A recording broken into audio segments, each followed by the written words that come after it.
Selama ia rapalkan, selalu ada wanita tua yang datang dan sepasang laki-laki bertubuh besar yang selalu menyutubuhinya saat ia melangsungkan rapalan sambil telanjang.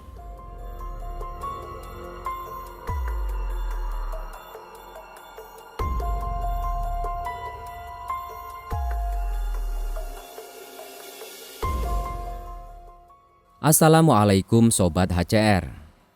Selamat datang di channel Rama Atmaja Story Official. Bagaimana kabar kalian? Semoga selalu diberi kesehatan dan dilancarkan rezekinya serta dimudahkan segala urusannya. Amin ya robbal alamin. Di video ini saya akan bercerita tentang Anti sang cucu dukun santet. Bagian pertama, Jarik Pengasihan. Untuk versi treatnya akan saya sertakan linknya di kolom deskripsi video. Namun sebelum lanjut cerita berdasarkan kisah nyata ini, silakan subscribe dulu channel Rama Atmaja Story Official. Aktifkan juga lonceng notifikasinya agar kamu tidak ketinggalan setiap cerita kisah nyata kami lainnya. Lantas seperti apa ceritanya? Selamat menyimak.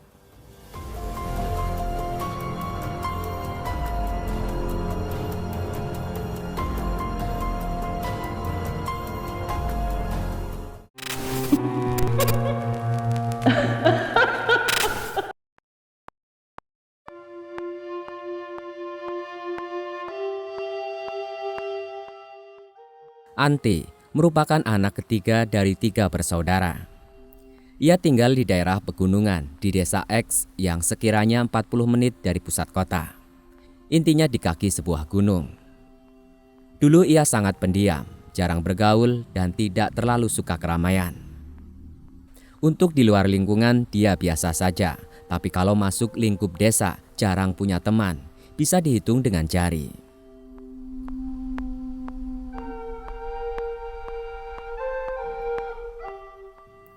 Awal Anti kehilangan perawan saat kelas 3 SMP, sekitar umur 15 tahun. Kakeknya terkenal dengan sebutan dukun santet dan tukang perantara pesugihan.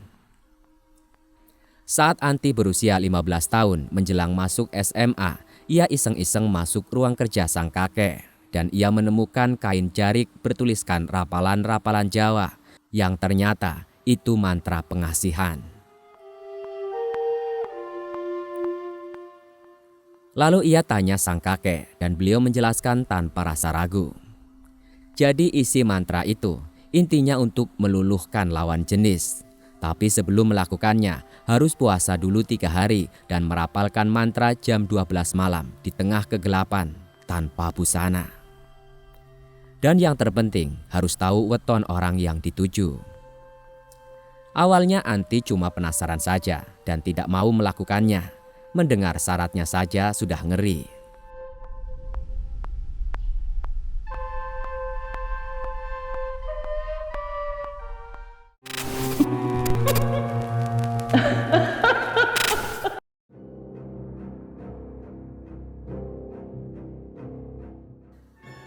Seiring waktu berjalan, saat ia masuk SMA, Anti suka sama cowok, tapi dia sudah punya cewek. Ia adalah kakak kelasnya, kelas 11, namanya Bayu. Mencari-cari info tentang Bayu sampai akhirnya ketemu medsosnya dan Anti kepo-kepoin tentang rumah dan tanggal lahir. Saking niatnya kepo, ia mencari di kalender ponsel sampai ketemu hari dan tanggalnya. Tinggal wetonnya saja yang belum ketemu. Anti tanya teman-temannya yang lahirnya tidak jauh beda dari Bayu, cuma berjarak 1 minggu. Anti menghitung mundur sampai ketemu weton si Bayu, Sabtu X. Saking naksirnya sama Bayu, Anti nekat mencoba apa yang kakeknya bilang dulu. Anti puasa 3 hari, padahal waktu itu hari Rabu. Saat ditanya orang rumah, bilang bayar hutang puasa Ramadan. Setiap malam, Anti rapalkan mantra pengasihan. Di tengah-tengah mantra, sebut nama, tanggal lahir, dan wetonnya. Selama ia rapalkan, selalu ada wanita tua yang datang dan sepasang laki-laki bertubuh besar yang selalu menyutubuhinya saat ia melangsungkan rapalan sambil telanjang. Posisi telanjang sambil sila awalnya. Terus pas mantra mulai dibaca, ada hawa panas. Tidak lama kemudian datang nenek-nenek dengan pakaian kebaya, rambutnya terurai sambil senyum. Dan tidak lama diikuti dua sosok laki-laki itu. Karena ia merapalkan dengan mata tertutup, di tengah-tengah rapalan seperti ada yang menyentuhnya. Dimulai dari tengkuk dan sentuhan-sentuhan kecil, mulai dari rambut sampai bagian perut. Saat kejadian itu disertai tawa dari nenek tua. Tidak lama seperti ada yang menyuruhnya berbaring. Disitulah kejadian itu terjadi.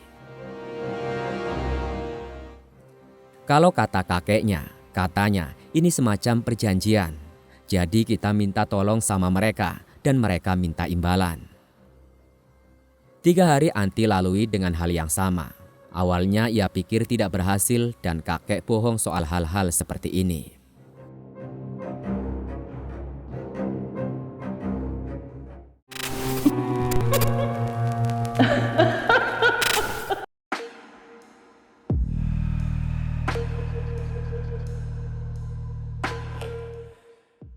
Seminggu setelah Anti melakukan itu, tidak terjadi apa-apa. Saat hari Senin kebetulan mereka satu ekskul dan ketemu. Tiba-tiba Bayu minta nomornya. Seiring waktu berjalan, keduanya pun berpacaran. Perlakuan Bayu memang benar-benar berlebihan menurut Anti. Tapi saat ia tanya ke kakek, itu memang hal biasa yang terjadi jika si target terkena pelet. Sampai suatu waktu keduanya jalan bareng. Saat sedang musim hujan, mereka yang sama-sama sedang dimabuk asmara akhirnya melakukan hal yang tidak seharusnya. Anti yang awalnya hanya menyukai Bayu, akhirnya bisa memiliki dia seutuhnya. Setelah kejadian itu, keduanya makin intens saat di sekolah, antar jemput setiap hari. Sampai akhirnya ada yang menyadari bahwa Bayu kena pelet. Orang itu kemudian minta bantuan guru agama dan membuat semua usaha Anti sia-sia dan berakhir dengan rasa benci yang luar biasa pada mereka yang berusaha memisahkan Anti dan Bayu. Benci yang semakin hari semakin besar hingga Anti memutuskan untuk meminta bantuan kakek membalas sakit hatinya. Anti membuat mereka sakit berhari-hari hingga mereka meminta maaf padanya, tapi mereka tidak menyadari hal itu.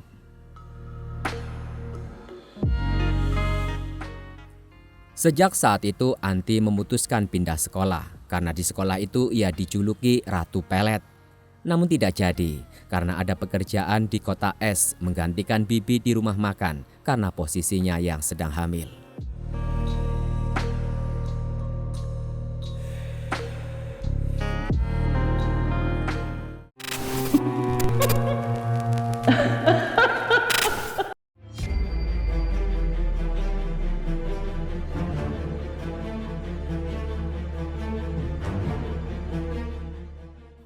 Sekian untuk cerita Anti Sang Cucu Dukun Santet bagian ke-1 Jari Pengasihan. Sampai jumpa di cerita Anti Sang Cucu Dukun Santet bagian kedua tentang pelakor. Jika suka dengan konten ini, jangan lupa like, komen, share, dan subscribe. Sampai jumpa, saya pamit, selalu waspada. Wassalamualaikum warahmatullahi wabarakatuh.